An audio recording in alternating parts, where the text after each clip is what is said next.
校生っぽいのがいるぞ。期間頭の不良で購買のパンを買い占めたり。 Please don't tell me he has the voice of Seth Rogen, otherwise I'm out.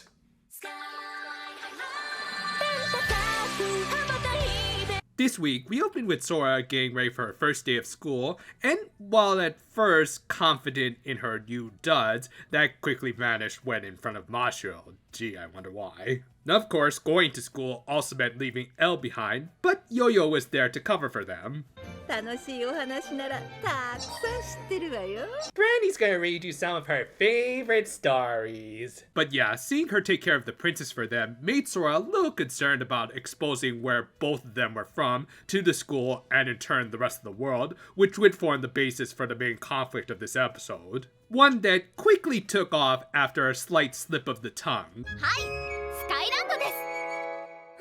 Hey Mashiro, you didn't tell me you were related to Iceman. Of course, the best course of action here would have been to just say Sora was a Chunibyo, which would be appropriate since they actually are in their second year of middle school here, but their teacher ended up providing a cover story based off of Yo-Yo claiming to be from Scandinavia.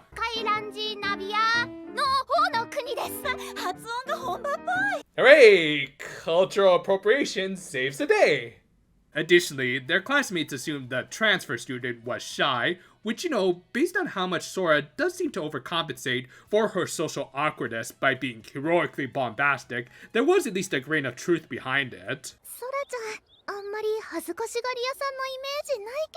Mashiro, do you even know your waifu? Hell, even Sora kind of did some self-diagnosis of such, though more in the sense that she did make herself stand out a little too much. It's actually kind of ironic that this episode was written by another Iruma writer, as this was a common conflict for the title character, though in his case, it was due to him trying to be a normal fleshling amongst a student body of supernatural demons, and not the other way around in this case. As a result, Sora did her best to not stand out, including trying to hold back on answering questions in class, even though she knew the answer thanks to a clever callback. Also, good god, she's already learned kanji? Yeah, screw the color difference. This is what makes this girl different from, unfortunately, a good chunk of previous pink leads.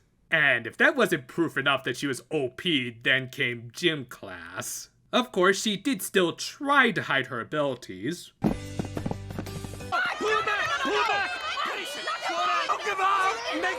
But her hero sense is layered to breaking the school and likely the world record. And it just continued when they did some vaulting.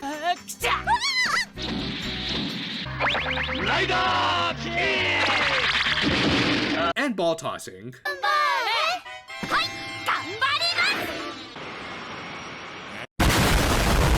Seriously, as much as I like this guy, I do think it's kind of high time we moved on to another villain. But yeah, she more than aced all of the exams, including pulling a Vegeta on some poor equipment. This resulted in Sora admitting that the main reason she was afraid of standing out too much was out of fear of being ostracized, which, yeah, unfortunately is very much a thing in the conformist culture of Japan. But of course, this show won't bring up stuff like that. I think you have to go to the adult show just for that. Granted, I'm not against optimistic messaging like this, as every situation is different, and people can eventually find their own social circles as long as they keep at it. Mashiro tried to impart this to Sora by showing her their school's cherry blossom tree, which for Japan symbolizes new beginnings, hence why its blooming season in the spring is used to signify new school years. This fact had been especially relevant to our Deuterogonus, who suffered from her own social anxieties on her first day of school, but seeing the tree and remembering what it symbolized got her to open up more. Now, of course, it won't have the same effect on someone who wasn't even raised in Japan, but just by sharing your culture with someone else, you will be able to impart at least some of the pathos onto them, which is what Mashiro was doing here with Sora. So yeah, as usual, some really good writing between these two. As if that's anything new. Anyway, thanks to Mashiro, Sora decided to pull a bit of a Tsubomi-esque change-up. No, Sora, you're supposed to waste as much chalk as possible and write your name as huge as possible. You already messed up.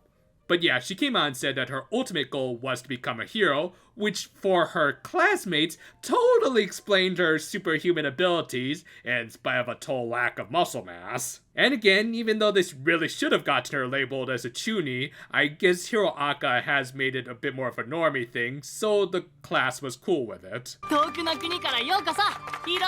Roll credits. But yeah, a pretty schmaltzy scene overall, and nowhere near as impactful as the previous one. Still, it did its job of building Sora and Mashiro's bond, so I guess it wasn't too bad. However, the festivities were cut short by the arrival of the quite literal pig. Mashiro, don't say the quiet part out loud. But yeah, fueled by the calories of artificial flavoring, he created a monster out of the cherry blossom tree. This led to an okay fight, at least compared to the practically non-existent one from last week. I mean, there were some cool moments, like both of our hero girls pulling a Cure March and running along the school buildings to throw Cherrymon off balance, but it also did suffer from some stiff animation and some lack of continuity. Oh well, this punch through the scattered blossoms was pretty cool, and hey, we avoided the body horror. With that, the episode ended with our hero girls walking home with these three Randalls who seemed to be really obsessed with them for whatever reason. Then okay, just gonna check for a cameo, and it's just Mashiro. Okay. Still, this was a very pleasant episode with, as usual, some really good writing for our main duo. Sora and Mashiro continued to be a very fun pairing, both for their chemistry and humor, which was actually really good in this one, by not being too over the top. Granted, I do kind of like it when a transfer cure goes a little extra, but considering what sort of message they were trying to get across, this was exactly what it needed to be.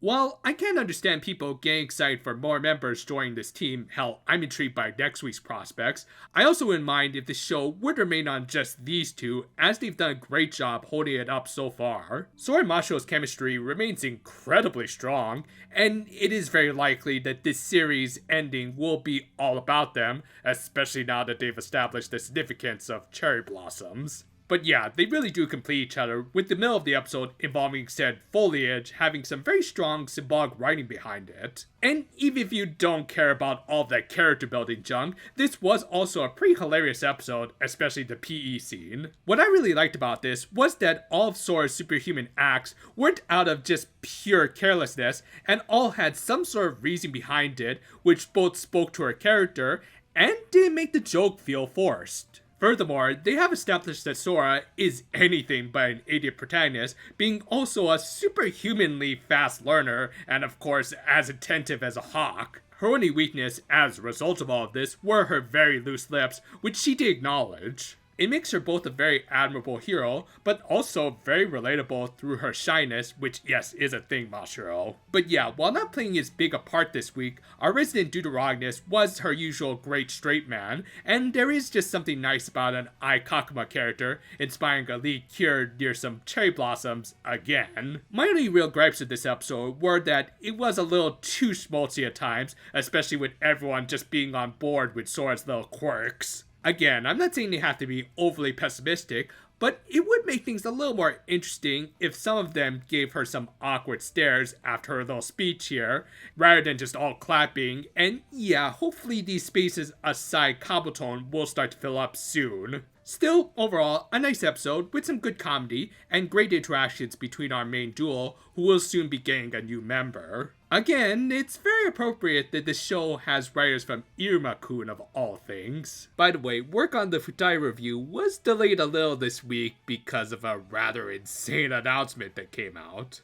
I mean, granted, I'm absolutely not against the concept of late night Precure sequels. I'm just kinda surprised how out of the blue this all was. I know they're trying a lot of different things for this anniversary season, but y'all don't have to do everything, just saying. Oh well, just more stuff that we'll have to cover eventually. And if you want my general thoughts right now, do check out the reaction video we posted earlier this week. And until then though, farewell for now my friends, and Sora broke an iron machine.